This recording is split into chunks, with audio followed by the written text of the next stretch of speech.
بسم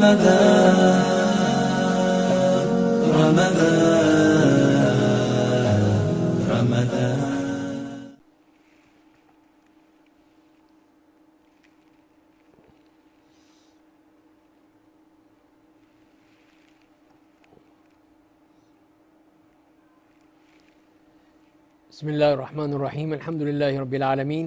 والصلاة والسلام علی سید المرسلین وعلی آلہ وصحبہ اجمعین۔ آج ہم جو باب پڑھیں گے کتاب الفتن میں وہ ہے باب اذا التقى المسلمان بسیفیہما، جب دو مسلمان اپنی تلواریں لے کر ایک دوسرے سے بھڑ جائیں تو ان کے لیے کیا حکم ہے اور ان کا کیا معاملہ ہوگا۔ اور اس میں جو حدیث آئی ہے کہ جس میں حماد ایسے شخص کی روایت کرتے ہیں جس کا نام نہیں لیا گیا کہ حسن بصری کہتے ہیں کہ میں نکلا خرجت بسلاحی لیالی الفتنہ، کہ جب فتنے کی راتیں تھیں، فتنے کا معاملہ تھا تو میں اپنا ہتھیار لے کر نکلا تو ابو بکرہ رضی اللہ تعالیٰ عنہ مجھے ملے، کہا کہ کہاں کا ارادہ ہے، کہاں جا رہے ہو؟ تو میں نے کہا کہ میں ابن عم رسول اللہ صلی اللہ علیہ وسلم کی مدد کے لیے نکلا ہوں، یعنی حضرت علی کی مدد کے لیے جا رہا ہوں۔ تو انہوں نے فرمایا کہ قال رسول اللہ صلی اللہ علیہ وسلم اذا تواجه المسلمان بسيفيهما فكلاهما من اهل النار قيل فهذا القاتل فما بال المقتول قال انه اراد قتل صاحبه قال حماد بن زيد فذكرت هذا الحديث لأيوب ويونس بن عبيد وأنا أريد أن يحدثاني به فقال إنما روى هذا الحديث الحسن عن الأحنف بن قيس عن أبي بكرة قال حدثنا سليمان قال حدثنا حماد بهذا وقال مؤمل حدثنا حماد بن زيد قال حدثنا أيوب ويونس وهشام ومعلى بن زياد عن الحسن عن الأحنف عن أبي بكرة رضي الله عنه عن النبي صلى الله عليه وسلم ورواه معمر عن أيوب ورواه بكار بن عبد العزيز عن أبيه عن أبي بكرة وقال غندر حدثنا شعبة عن منصور عن ربعي بن حراش عن أبي بكرة عن النبي صلى الله عليه وسلم ولم يرفعه سفيان عن منصور۔ تو یہاں جو بات ہو رہی ہے جس میں یہ جیسے ذکر کیا کہ امام حسن بصری نے بیان کیا کہ میں ایک مرتبہ باہمی فسادات کے دنوں میں اپنے ہتھیار لگا کر نکلا تو ابو بکرہ رضی اللہ تعالیٰ عنہ سے راستے ملاقات ہو گئی تو انہوں نے پوچھا کہاں کا ارادہ ہے، کہاں جا رہے ہو؟ تو میں نے کہا کہ میں رسول اللہ صلی اللہ علیہ وسلم کے چچا کے بیٹے کی جنگ یعنی جنگ جمل و صفین میں مدد کرنا چاہتا ہوں۔ انہوں نے کہا کہ لوٹ جاؤ۔ رسول اکرم صلی اللہ علیہ وسلم فرمایا ہے کہ جب دو مسلمان اپنی تلواروں کو لے کر آمنے سامنے مقابلے پر آ جائیں تو دونوں جہنمی ہیں۔ پوچھا گیا تو قاتل تھا، مقتول نے کیا کیا تھا کہ وہ بھی جہنمی بن گیا؟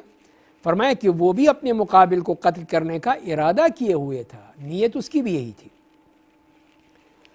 تو حماد ابن زید نے کہا کہ پھر میں نے یہ حدیث ایوب اور یونس ابن عبید سے ذکر کی، میرا مقصد یہ تھا کہ دونوں بھی مجھ سے یہ حدیث بیان کریں۔ ان دونوں نے کہا کہ اس حدیث کی روایت حسن بصری نے احنف ابن قیس سے کی ہے اور انہیں حضرت ابو بکرہ رضی اللہ تعالیٰ عنہ سے کی ہے۔ اس کا مطلب یہ ہوا کہ یہ جو قول ہے یہ امام حسن بصری کا نہیں ہے، یہ احنف ابن قیس کہہ رہے ہیں کہ میں پھر نکلا تھا یہ حضرت علی کی مدد کرنے کے لیے۔ تو یہ اصل چیز ہے جو کہ ہمیں نظر آنی چاہیے۔ تو بہرحال آگے چلتے ہیں، اس حدیث کو سمجھنے کی کوشش کرتے ہیں کہ جس میں نبی کریم صلی اللہ علیہ وسلم نے ہی فرمایا کہ جب دو مسلمان اپنی تلواروں کو لے کر آپس میں ایک دوسرے کے سامنے کھڑے ہو جاتے ہیں ایک دوسرے کو مارنے کے لیے، قتل و غارت کے لیے، تو دونوں ہی جہنمی ہیں، قاتل بھی اور مقتول بھی۔ تو جہاں تک کہ قاتل ہے کہ وہ جہنمی ہے وہ تو قرآن کریم نے واضح کر کے بتا دیا ہے کہ وَمَن يَقْتُلْ مُؤْمِنًا مُتَعَمِّدًا فَجَزَاؤُهُ جَهَنَّمُ خَالِدًا فِيهَا وَغَضِبَ اللَّهُ عَلَيْهِ وَلَعَنَهُ وَأَعَدَّ لَهُ عَذَابًا عَظِيمًا، کہ جو بھی کسی مومن کو جان بوجھ کے قتل کرتا ہے تو اس کا بدلہ جہنم ہے ہمیشہ ہمیشہ کے لیے۔ اللہ کا غصہ ہے اس کے اوپر، اللہ کی لعنت ہے اس کے اوپر، اور اس کے لیے عذاب عظیم اللہ تعالیٰ نے تیار کر رکھا ہے۔ تو یہ تو قاتل کا معاملہ تو واضح ہے کہ جو قرآن نے بتا دیا ہے۔ جہاں تک کہ مقتول کا معاملہ ہے اس کا معاملہ کیا ہے کہ وہ اہل جہنم میں سے ہے، وہ جہنمی ہے۔ تو اسی لیے جو حدیث میں جو بات کہی گئی کہ یہ تو قاتل کا معاملہ ہے، مقتول کیوں، تو اس کو کیوں کہا جا رہا ہے؟ تو فرمایا کہ اس لیے کہ وہ بھی قتل کرنا چاہ رہا تھا، یا وہ بھی اپنے مد مقابل کو قتل کرنے کا درپے تھا۔ تو لہذا پھر یہ جو اس کے اندر حرص موجود تھی، ارادہ موجود تھا، نیت موجود تھی، تو اسی کو نبی کریم صلی اللہ علیہ وسلم نے ہی اس کو جہنم میں داخلے کا سبب بیان کیا ہے، تاکہ وہ اگر موقع مل جاتا تو وہ مار ڈالتا، وہ قتل کر دیتا، لیکن اس کو موقع نہیں ملا، دوسرے کو موقع مل گیا، اس کا وار چل پڑا اور اس نے اپنے مد مقابل کو مار ڈالا۔ تو لہذا یہ نیت جو ہے وہ اور اس اسباب کا اختیار کرنا، یہی اسی بات کی دلیل ہے کہ اس کو وہ شخص جہنمی ہے۔ تو لہذا پھر ہم یہ کہہ سکتے ہیں کہ جو بھی محرم حرام چیز کا فعل کرنے والا، تو ایک تو وہ ہے کہ جس نے نہیں کیا ہے، تو اس کی 3 قسمیں بنتی ہیں کہ 3 قسم کے ایسے لوگ ہیں جو حرام جو نہیں کر سکے۔ پہلے تو ہے کہ اس نے اللہ کے لیے نہیں کیا، یعنی اللہ کے لیے چھوڑ دیا، کہ کوئی بھی حرام کام تھا، صرف قتل و غارت ہی نہیں ہے، کوئی بھی کام ہو سکتا ہے، کہ اس نے اس لیے نہیں کیا کہ اللہ تعالیٰ کا خوف اس کے دل میں تھا اور اس نے اس کو چھوڑ دیا، تو اللہ تعالیٰ اس کو پھر ایک مکمل نیکی عطا فرمائیں گے، اس لیے کہ اس کا یہ ترک کرنا جو ہے یہ اخلاص کی دلیل ہے اور وہ نیکی اس پہ مل جائے گی۔ جیسے کہ کوئی شخص جو ہے وہ بدکاری کا ارتکاب کرنے کی ارادہ کرتا ہے، لیکن پھر وہ اللہ کے خوف سے چھوڑ دیتا ہے، ترک کر دیتا ہے، تو یقیناً وہ نیکی کا باعث ہے اور اجر کا باعث ہے، اجر کا مستحق ہے۔ اور اگر اس نے اسباب موجود ہیں، سب کچھ اس کے لیے آسان ہے، وہ بدکاری کر لے، کوئی اس کو پوچھنے والا نہیں ہے، تو وہ تو پھر ان میں سے ہے جن کے قرآن حدیث نے بیان کیا ہے کہ 7 وہ جن کو عرش الہی کا سایہ نصیب ہوگا۔ کہ جیسے آپ نے فرمایا کہ ایک شخص جس کو ایک ایسی منصب والی اور خوبصورت عورت نے دعوت گناہ دی، تو اس نے کہا کہ انی اخاف اللہ، میں اللہ تعالیٰ کا خوف رکھتا ہوں، تو اس نے یہ محرم، یہ حرام عمل اللہ کے لیے چھوڑ دیا، تو اسی لیے پھر وہ اس کو فرمایا گیا کہ یہ ان میں سے ہے جو کہ عرش الہی کے سائے میں ہوں گے۔ اور اسی طرح پھر ایک حدیث میں جو آتا ہے کہ جس نے بھی کسی گناہ کا ارادہ کیا اور نہیں کیا، تو اس کے لیے پھر ایک مکمل نیکی لکھ دی جاتی ہے کہ اس نے میری وجہ سے یہ گناہ چھوڑ دیا تھا۔ دوسرا وہ ہے جس نے کسی مجبوری کی بنا پر، کمزوری کی بنا پر نہیں کر سکا، وہ ارادہ تھا اس کا لیکن نہیں کر سکا ہے، تو اس کو پھر اس کے جو کرنے والے کا حکم اس پر بھی ہوگا۔ اس نے پورا چاہا کہ میں یہ کام کر ڈالوں لیکن نہیں کر سکا، تو اسی لیے جو اسے حدیث میں کہا گیا کہ کلاہما فی النار، دونوں ہی جہنمی ہیں۔ تو اسی لیے کہ دوسرا جو مقتول ہے اس نے بھی چاہا تھا کہ اپنے مد مقابل کو قتل کر دوں، مار دوں، لیکن نہیں کر سکا، تو اس لیے کہ اس نے سارے اسباب اس کے نظر آتے ہیں، اس کے ہاتھ میں بھی تلوار ہے، وہ بھی اس سے لڑ رہا ہے، وہ بھی اس سے پوری طرح نبرد آزما ہے، لیکن وہ کامیاب نہیں ہو سکا۔ تیسرا وہ شخص ہے کہ جس نے کوئی بھی حرام کام چھوڑ دیا جو کہ اس کے ذہن میں ہی نہیں آیا تھا، ذہن میں کوئی تصور ہی نہیں تھا، تو لیکن موقع وہ تھا لیکن اس نے نہیں کیا، اس لیے کہ اس کے ذہن میں نہیں آیا کہ مجھے کچھ کرنا چاہیے یا یہاں پر یہ معاملہ ہونا چاہیے۔ تو لہذا پھر یہ وہ شخص ہے کہ جس کو نہ کوئی ثواب ہے نہ عذاب ہے، اس لیے کہ اس کے ذہن میں ہی نہیں آیا کوئی بھی ایسا معاملہ، نہ ارادہ کیا اس نے اس کو کرنے کا یا اس کو ترک کرنے کا کوئی بھی نہیں ہے، موقع موجود ہیں لیکن وہ اس معاملے میں بالکل ہی دلچسپی نہیں رکھتا ہے، تو ایسی صورت میں اس کے لیے کسی قسم کا وہ معاملہ نہیں ہے۔ اور ظاہر ہے کہ اللہ تعالیٰ کے ہاں انصاف ہوگا، جیسے قرآن نے کہا کہ وَنَضَعُ الْمَوَازِينَ الْقِسْطَ لِيَوْمِ الْقِيَامَةِ، کہ قیامت کے دن ہم پھر وہ یہی انصاف کے ترازو وہاں پہ نصب کر دیں گے۔ تو ظاہر ہے کہ عادل یہی ہے کہ جس کا کوئی فعل نہیں ہے، نیت نہیں ہے، کہ اس کے لیے کسی قسم کا کوئی معاملہ ہی نہیں ہے، یہی اس کا عادل ہے، انصاف ہے کہ اس نے اس معاملے میں کسی قسم کا کوئی بھی ارادہ کیا ہی نہیں تھا، اور وہ پھر گناہ ہوا ہی نہیں اس سے، نہ اس نے ارادہ کیا نہ اس نے فعل کیا، تو اس لیے پھر وہ بچ گیا، اس پر کسی قسم کی کوئی بھی معاملہ نہیں ہے۔ اور کیا یہ قاتل اور مقتول جو ہیں یہ کافر کہلائیں گے یا کافر ہوں گے؟ تو جواب یہی ہے کہ وہ کافر نہیں ہے۔ خوارج ان کو کافر کہتے رہیں، لیکن قرآن و حدیث کی روشنی میں ان کو کافر نہیں کہا جا سکتا۔ اسی لیے جیسے کہ اس میں فرمایا گیا ہے قرآن کریم میں کہ یا ایھا الذین آمنوا کتب علیکم القصاص فی القتلی، کہ ایمان والو تم پر قصاص فرض کر دیا گیا ہے مقتولین کے معاملے میں۔ اور اسی میں فرمایا کہ فمن عفی لہ من اخیہ شیء، کہ اگر اس کو معاف کر دیا گیا اس کے بھائی کی طرف سے کوئی چیز، تو یہاں پہ جس نے قتل عمد کیا ہے اس کو مقتول کا بھائی بنا دیا گیا، بھائی کہا گیا کہ وہ اس کا بھائی ہے، تو لہذا پھر یہ کیسے وہ اس کو ہم کافر کہہ سکتے ہیں؟ وہ کافر نہیں ہے۔ اور بعض لوگوں نے صرف یہ کہا کہ اگر یہ حرم کی حدود میں ہو، حرم کی حدود میں اگر یہ کوئی بات ہے تو وہ چیز جو ہے پھر وہ بہت ہی خطرناک ہے، اس لیے کہ اس میں منع کیا گیا ہے۔ تو جسے قرآن نے کہا وَمَن يُرِدْ فِيهِ بِإِلْحَادٍ بِظُلْمٍ نُذِقْهُ مِنْ عَذَابٍ أَلِيمٍ، کہ جو بھی اس میں کوئی بھی الحاد ظلم کے ساتھ کرنا چاہے گا، کوئی یعنی غلط کام، انحراف، تو ہم اس کو عذاب علیم، دردناک عذاب کا مزہ چکھائیں گے۔ تو یہ ہے اس میں معاملہ اس حالت میں بھی۔ لیکن بہرحال اصل چیز کیا ہے؟ وہ یہی ہے کہ جو بھی فتنہ چاہتا ہے، ظلم چاہتا ہے، وہ وہاں پر بھی مجرم ہے جو حرم سے باہر ہو، حرم کی حدود میں بھی ہے۔ فرق صرف یہی ہے کہ یہاں پہ اس کا عذاب اور اس کے اوپر جو سزا ہے وہ بہت سخت ہے، اس لیے کہ ایک حرم کی حدود ہے، تو اس میں وہاں پر یہ حرکت کرنا، وہاں پہ قتل و غارت کرنا، یہ بہت بڑا جرم ہے، بہت بڑی ایک مسئلہ ہے، تو لہذا یہاں پہ اس کا گناہ زیادہ ہے۔ تو یہ اس لحاظ سے ہم اس کو کہہ سکتے ہیں کہ یہاں پر اس کو کیا۔ اس حدیث سے جو بات معلوم ہوئی ہے کہ اس طرح اگر ایک مسلمان اپنے مسلمان بھائی کے پر ہتھیار تان لیتا ہے، دونوں ایک دوسرے کو مارنے کے لیے تیار ہو جاتے ہیں، تو یہ بہت بڑا فتنہ ہے، اور اس فتنے کو فوراً رکنا چاہیے، ان کو خوف رکھنا چاہیے کہ اپنے مسلمان بھائی کو نہ مارے۔ اور دوسرے مسلمانوں کا فرض ہے، جیسے قرآن نے کہا ہے کہ انما المؤمنون اخوة فاصلحوا بین اخویکم،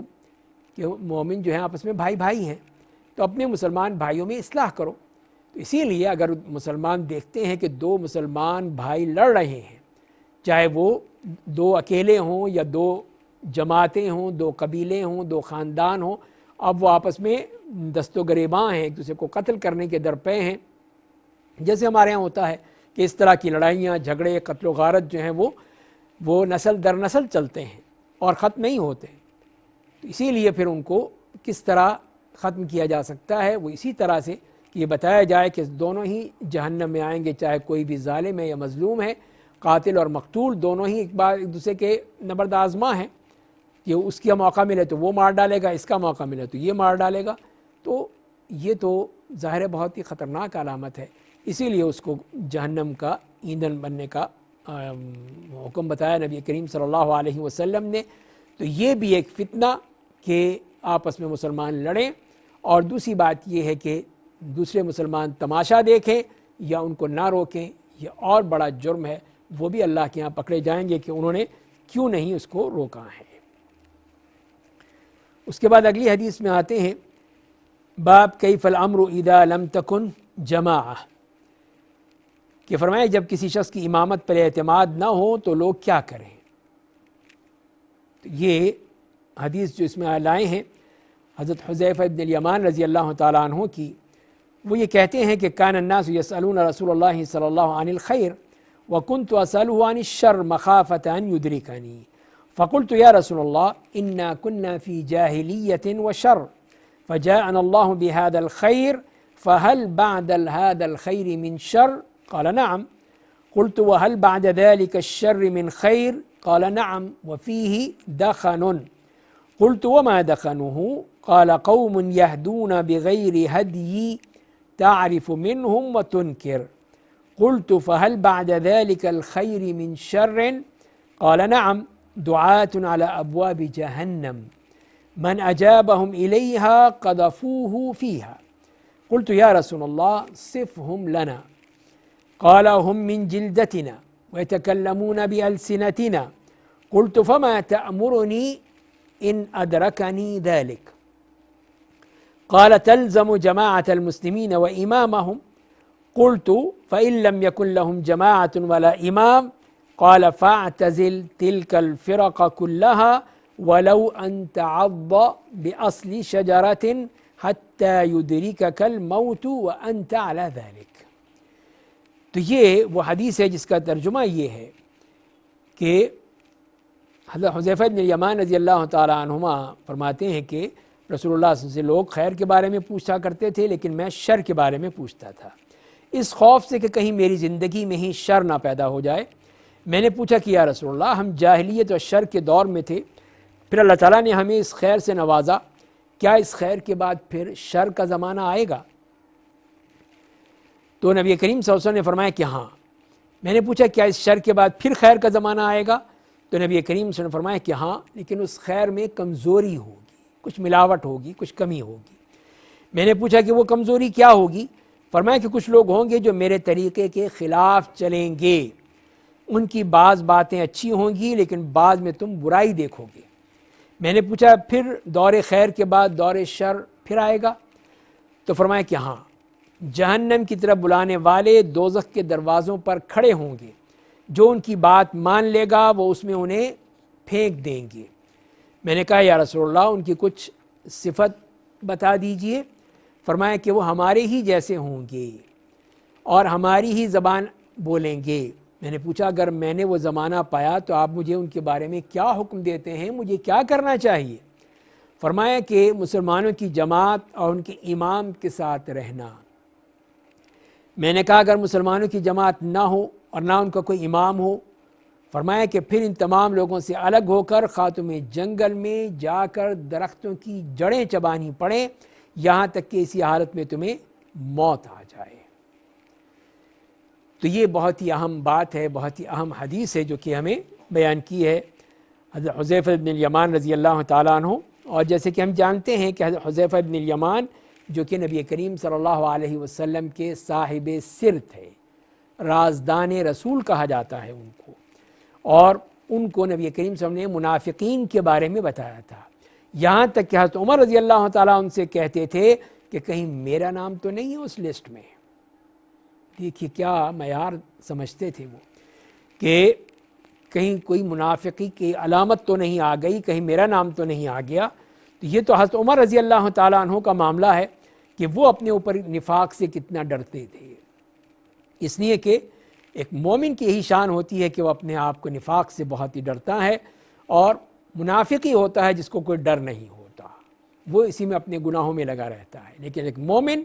وہ ہر وقت اسی میں ڈر میں لگا رہتا ہے کہ کہیں میں کسی طرح نفاق کا شکار نہ ہو جاؤں۔ تو پھر حضرت حذیفہ کا یہ معاملہ کہ کتنی عقل مندی کی بات تھی کہ وہ لوگ ان کے سامنے خیر کے بارے میں پوچھتے تھے کہ یہ کیا کریں، یہ کیا کریں، اس طرح کریں تو کیا ہوگا، کیا ہوگا، لیکن وہ شر کے بارے میں پوچھتے تھے تاکہ اس سے بچ جائیں، کسی قسم کی کوئی بھی ان سے کوئی غلطی نہ ہو جائے۔ تو اسی لیے پوچھ رہے ہیں کہ ہم جاہلیت اور شر میں تھے پہلے، پھر بعد میں اللہ تعالیٰ نے اسلام دے دیا۔ تو اس سے یہ معلوم یہی ہوتا ہے کہ انسان اگر اپنے ماضی کے بارے میں عمومی طور پہ بات کرتا ہے تو اس میں کوئی حرج نہیں ہے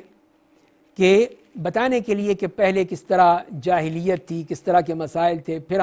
اللہ نے ہمیں توفیق دے دی، ہدایت دے دی، ہم مسلمان ہو گئے، دین کی طرف آ گئے، یا ہم نے اسلام دین کو قبول کر لیا۔ تو یہ اصل چیز جو ہے اس میں کوئی حرج نہیں ہے، اور یہ بتانا بھی اس میں ہے کہ ایک طرح سے ایک اللہ کی نعمت کا احساس ہے، لیکن اس طرح جائز نہیں ہے کہ وہ اپنے بارے میں یہ کہے کہ میں یہ کیا کرتا تھا، میں وہ کیا کرتا تھا، میں اس قسم کی حرکتیں اور اپنے سارے جتنی بھی یہ گناہ ہیں ان کی وہ لوگوں کے سامنے بیان کرتا پھرے، اور پھر کہے کہ اب دیکھو میں سیدھا بن گیا ہوں، میں مسلمان ہو گیا ہوں، میں نے سب کچھ چھوڑ دیا ہے۔ تو یہ اگر وہ اس طرح فخر اور غرور کے ساتھ کہتا ہے، ایک طرح سے اپنے ذات کو اجاگر کرنے کے لیے کہتا ہے، تو یہ اس میں تو کوئی شک نہیں کہ حرام ہے، ناجائز ہے، نہیں کہنا چاہیے۔ لیکن اگر صرف یہ ہے کہ انسان اس کے نعمت بیان کرنے کے لیے کہ اللہ کی نعمت مجھ پر کتنی ہوئی ہے، کہ اللہ نے، میں کتنے غلط کاموں میں پڑا ہوا تھا، اللہ نے مجھے ہدایت دے دی اور میں دین کی طرف آ گیا، تو اس میں کوئی حرج نہیں ہے، تو پھر آدمی کہہ سکتا ہے۔ لیکن جہاں عجب ہوگا، غرور ہوگا، فخر ہوگا، وہ غلط ہوگا۔ تو اللہ تعالیٰ نے بھی نبی کریم صلی اللہ علیہ وسلم کو جو فرمایا سورہ الضحیٰ میں، الم یجدک یتیما فآویٰ ووجدک ضالا فہدیٰ ووجدک عائلا فأغنیٰ فأما الیتیم فلا تقہر واما السائل فلا تنہر واما بنعمت ربک فحدث، کہ جو بھی اللہ تعالیٰ نے نعمت دی ہے اس کو بیان کیجیے۔ تو اس طرح نعمت کو بیان کرنے میں کوئی حرج نہیں ہے، لیکن صرف اسی لیے کہ تحدیث نعمت کے طور پر بیان کرنا یہ جائز ہے، اور اس سے یہ بھی ہو سکتا ہے کہ کوئی اور لوگ بھی اس سے فائدہ اٹھائیں اور وہ اپنے اعمال پہ غور کریں۔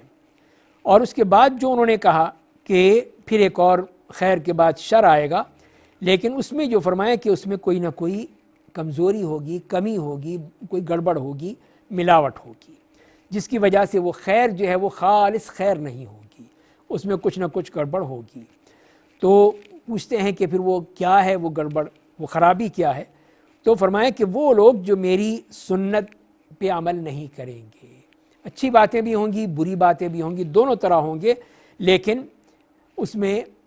یہ میری سنت پہ عمل نہیں ہوگا۔ اس میں معلوم یہ ہو کہ خیر بھی ہے، شر بھی ہے، لیکن شر صرف نہیں ہے، خالص شر نہیں ہے، اس میں خیر پھر بھی موجود ہے۔ اور اس کے بعد، اس خیر کے بعد پھر کیا شر آئے گا، اس کے بارے میں پھر آپ نے فرمایا کہ دعات علی ابواب جہنم، جہنم کے دروازوں پہ کھڑے ہو کر بلانے والے، کہ جو بھی اس میں ان کی بات کو مانے گا اس کو اٹھا کے وہ جہنم میں پھینک دیں گے۔ تو یہی شر ہے، اس میں کوئی خیر نہیں ہے۔ پچھلے والوں میں تو خیر تھی تھوڑی سی، لیکن ان میں کوئی خیر کا پہلو ہے ہی نہیں، بلکہ شر ہی شر ہے، اس لیے کہ انہوں نے اپنے تک ہی نہیں رکھا اس شر کو، بلکہ دوسروں کو دعوت دے رہے ہیں، آؤ تم بھی اسی میں آ جاؤ۔ جسے آج کل کے اس دور میں ہے کہ کتنے ہی لوگ جو غلط کام کر رہے ہیں، کہیں عورتوں کی فحاشی اور یعنی بے حیائی کے سلسلے میں، اور پھر اس کو دعوت دینا اس کی طرف ہی کہ یہی تو اصل چیز ہے، یہی تو دنیا ہے، یہی تو اصل ترقی ہے، یہی تو اصل ہمارا مقصد ہے، اور اس کی طرف لے جاتے ہیں۔ تو یہی ہیں وہ جہنم کے دروازوں پر کھڑے ہوئے جو لوگوں کو بلا رہے ہیں کہ آؤ آؤ اس طرف۔ اگر کوئی منع بھی کرتا ہے، اس کے خلاف بولتا بھی ہے، تو اس کے دشمن بن جاتے ہیں کہ یہ دیکھو یہ رجعت پسند ہیں، یہ فلاں ہیں، یہ فلاں ہیں، اور پھر ان کی ہر بات کو رد کر دیتے ہیں اور اس کے خلاف بولتے ہیں کہ یہ کتنی کسی کی توہین ہو رہی ہے یا کسی کا حق مارے جا رہے ہیں۔ تو یہ چیز جو ہے وہ کتنی غلط بات ہے۔ تو اسی لیے فرمایا کہ یہ لوگ وہ ہیں جو کہ خود بھی برے اور دوسروں کو بھی اسی برائی کی طرف دعوت دیتے ہیں، جیسے کہ قرآن نے کہا ان لوگوں کے لیے کہ وَجَعَلْنَاهُمْ أَئِمَّةً يَدْعُونَ إِلَى النَّارِ وَيَوْمَ الْقِيَامَةِ لَا يُنصَرُونَ، کہ ان کو بنا دیا ہم نے امام، جو جہنم کی طرف بلا رہے ہیں لوگوں کو، اور قیامت کے دن ان کی کوئی مدد نہیں کی جائے گی، کسی قسم کا ان کو کوئی بھی مدد والا نہیں ملے گا۔ تو یہ ہیں وہ جو کہ یہی کہتے ہیں کہ آؤ آؤ اس طرف آؤ، یہ ہے تمہارا اصل مقام، یہ ہے تمہاری جگہ، اور پھر وہ لوگ جہنم میں چلتے چلے جائیں گے اور جو بھی ملے گا اس کو اس میں پھینک دیں گے۔ یہ انتہائی خطرناک معاملہ ہے کہ جو اس قسم کے جو فتنہ پیدا کرنے والے، یہ ہیں لوگ جو فتنہ پیدا کرنے والے ہیں، کہ اپنے اسی فتنے کے ذریعے سے وہ لوگوں کو ورغلاتے ہیں، بہکاتے ہیں، اور پھر ان کو جہنم میں پھینک دیتے ہیں۔ تو اس لیے اس میں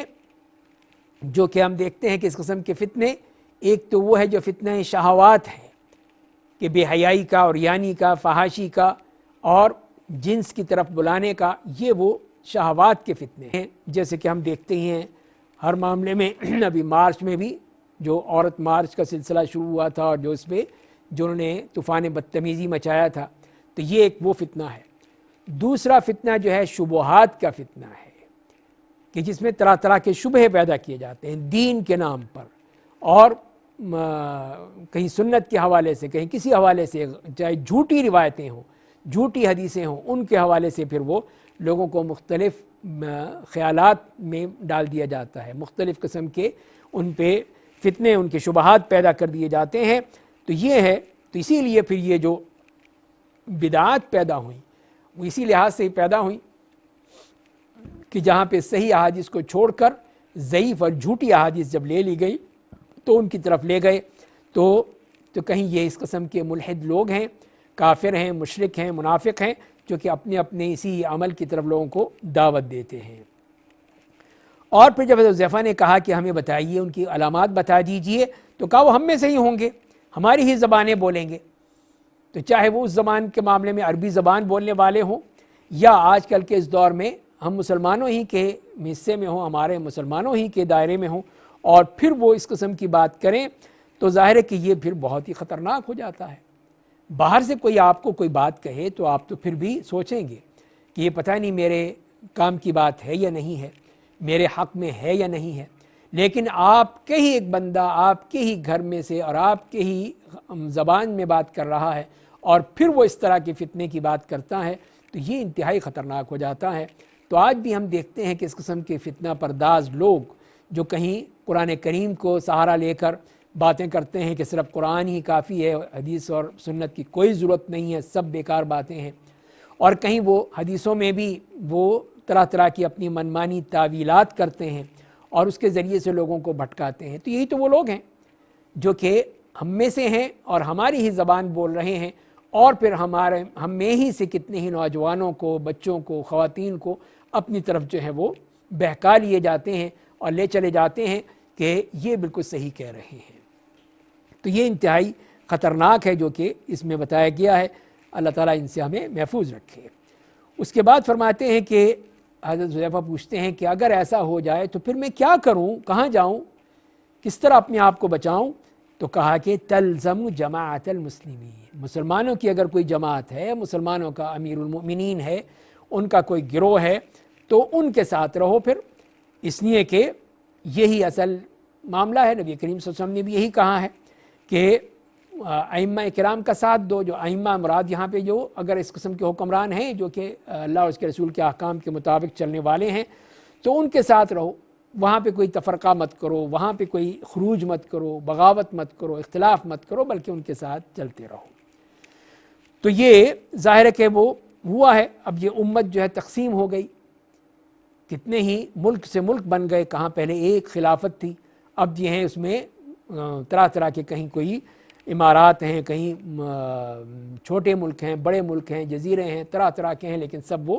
مسلمان ہی کہلاتے ہیں۔ تو اس میں بھی وہ انتشار کی کیفیت پیدا ہو گئی ہے، کوئی ان میں سے امن و امان سے رہتا ہے، کہیں کوئی دوسروں کے ساتھ لڑائی جھگڑا فساد قتل و غارت کی کوشش کرتا رہتا ہے۔ تو ایسی صورت میں بھی پھر ظاہر ہے کہ کہاں جائے گا انسان، الا یہ کہ وہاں پہ اتنا ہو کم از کم امن و سکون سے رہ سکے۔ اور اسی لیے فرماتے ہیں کہ اگر کوئی نہ جماعت ہے نہ امام ہے تو پھر میں کیا کروں۔ دیکھیے حضرت حذیفہ کی بصیرت کہ انہوں نے یہ بات بھی کہہ دی، بتا دی، جو کہ ہم جس میں خود بھی ملوث ہیں۔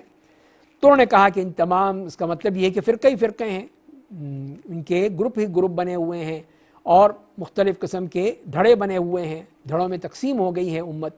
تو پھر سب کو چھوڑ دو۔ اس کا مطلب جماعت بھی نہیں، امام بھی نہیں، کچھ بھی نہیں، تو مطلب ہے کہ سب دھڑے بندیاں ہیں، تو لہذا ان سب کو چھوڑ دو، اور تمہیں اگر کہیں جنگل میں جا کے درختوں کی جڑیں چبانی پڑیں تو وہ چباتے رہو، اور وہیں پہ موت آ جائے تمہیں، ان سب کو تم چھوڑ دو۔ تو لہذا یہی اسی بات کی طرف بتا دیا کہ اس طرح یہ فتنوں سے بچنے کا یہی طریقہ ہے کہ آپس میں لڑنے جھگڑنے قتل و غارت کرنے، اور جیسے ابھی ہم نے دیکھا کہ اس میں کسی قسم کا کوئی بھی اس طرح کا عمل کرنا کہ اس میں جا کر شرکت کرنا یا اس کی طرف توجہ کرنا، دلچسپی دکھانا، پوچھنا، سوالات کرنا، اس کے بارے میں تحقیق کرتے رہنا، یہ چیزیں انتہائی خطرناک ہو جاتی ہیں پھر، کہ لوگ یہ سمجھتے ہیں کہ یہ بھی دلچسپی رکھتا ہے، اور پھر وہ بھی اس کو پھر کھینچ لیتے ہیں کہ چلو آؤ پھر تم بھی ہمارے ساتھ آ جاؤ، اور پھر وہ ہمارے ہی دھڑے میں شریک ہو جاؤ، اور اس طرح یہ چیز جو ہے یہ فتنہ بڑھتا چلا جاتا ہے۔ اس طرح اس حدیث میں حضرت حذیفہ بن الیمان رضی اللہ تعالیٰ عنہ نے کتنے اچھے انداز میں نبی کریم صلی اللہ علیہ وسلم سے پوچھ کے ہمیں وہ تصور دے دیا کہ اگر ایسے حالات ہو جائیں جہاں پہ کوئی بھی نہ جماعت ہے نہ امام ہے، بلکہ صرف دڑے بندیاں ہیں، فرقہ بندیاں ہیں، گروپس بنے ہوئے ہیں، ایک دوسرے کے دشمن ہیں، ایک دوسرے کے مخالف ہیں، ایک دوسرے کو مارنے اور قتل کرنے کے درپے ہیں، تو پھر ہمیں کیا کرنا چاہیے، وہ اس میں حل بتا دیا گیا ہے۔ اللہ تعالی ہمیں سمجھنے اور عمل کرنے کی توفیق عطا فرمائے۔ وآخر دعوانا ان الحمد للہ رب العالمین۔